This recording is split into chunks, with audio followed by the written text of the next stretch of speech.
me show you a couple things on Netwrap. John Deere branded Tama net, we have two different widths, edge-to-edge net and CoverEdge net.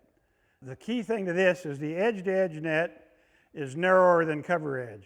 It was designed to run in a 5 series and 6 series John Deere baler. The Netwrap units were smaller. Well, that's why they're called edge-to-edge. The net just went edge-to-edge. CoverEdge is designed for the 7, 8, 9, 0, and 1 series balers. It's actually wider net. It's designed so that the net goes down over the edge of the bale. It protects more of the bale from moisture, transports the hay a little easier. You don't blow the hay off the ends of the bale. CoverEdge is very, very nice. Makes a lot better looking bale. Now I want to show you a roll of CoverEdge net in a CoverEdge Netwrap unit.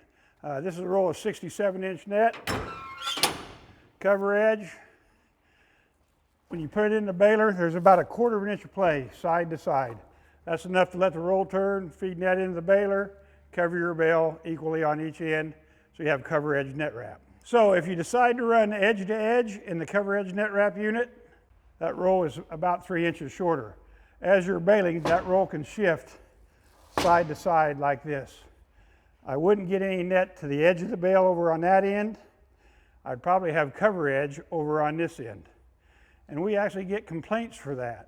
If you're going to run edge-to-edge net in a CoverEdge baler, you really need to use these centering plugs.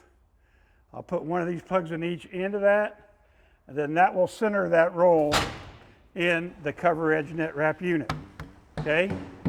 Don't forget about these. Where do you get them? John Deere dealer. They get them directly from Tama. USA, they don't cost very much money. And now, I get that up there, that roll only has that 1/4 inch play like the CoverEdge did in the Netwrap unit. This will give you true edge-to-edge coverage of edge-to-edge net and a CoverEdge baler.